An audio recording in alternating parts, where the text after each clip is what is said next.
Hello and welcome back. I'm Rico, and today we are reading more of the Silence Dogood letters written by none other than Benjamin Franklin.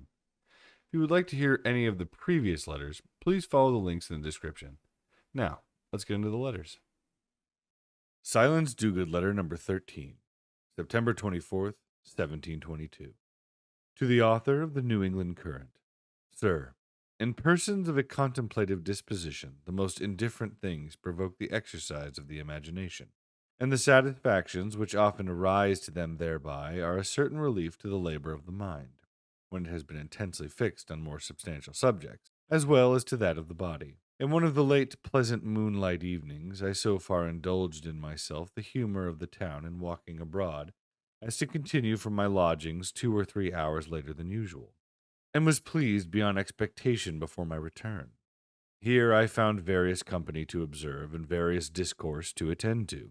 I met indeed with the common fate of listeners who hear no good of themselves, but from a consciousness of my innocence, received it with a satisfaction beyond what the love of flattery and the daubings of a parasite could produce.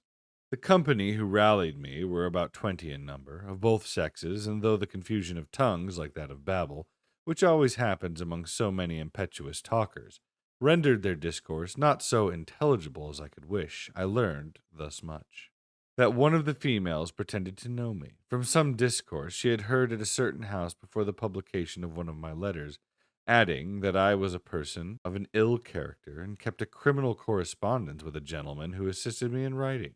One of the gallants cleared me of this random charge by saying that, though I wrote in the character of a woman, he knew me to be a man. But continued he has more need of endeavoring a reformation in himself than spending his wit in satirizing others. I had no sooner left this set of ramblers, but I met a crowd of tarpaulins and their doxies, linked to each other by the arms, who ran, by their own account, after the rate of 6 knots an hour, and bent their course towards the common.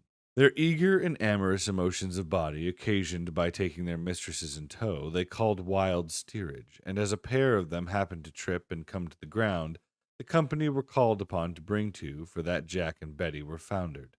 But this fleet were not less comical or irregular in their progress than a company of females I soon after came up with, who, by throwing their heads to the right and left, at every one who passed by them, I concluded came out with no other design than to revive the spirit of love in disappointed bachelors, and expose themselves to sale to the first bidder. But it would take up too much room in your paper to mention all the occasions of diversion I met with in this night's ramble.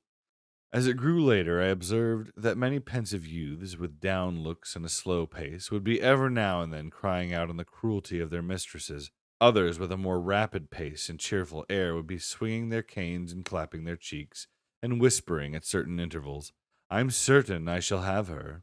This is more than I expected. How charmingly she talks," etc. Upon the whole, I conclude that our night walkers are a set of people who contribute very much to the health and satisfaction of those who have been fatigued with business or study, and occasionally observe their pretty gestures and impertinencies. But among men of business, the shoemakers and other dealers in leather are doubly obliged to them, inasmuch as they exceedingly promote the consumption of their ware. And I have heard of a shoemaker who, being asked by a noted rambler whether he could tell how long her shoes would last, very prettily answered that he knew how many days she might wear them, but not how many nights, because they were then put to a more violent and irregular service than when she employed herself in the common affairs of the house. I am, sir, your humble servant, Silence Dogood. I hope you enjoyed this bit of history with me. If you found this interesting and would like to hear more or had an opinion you would like to share, please leave a like and comment on the video.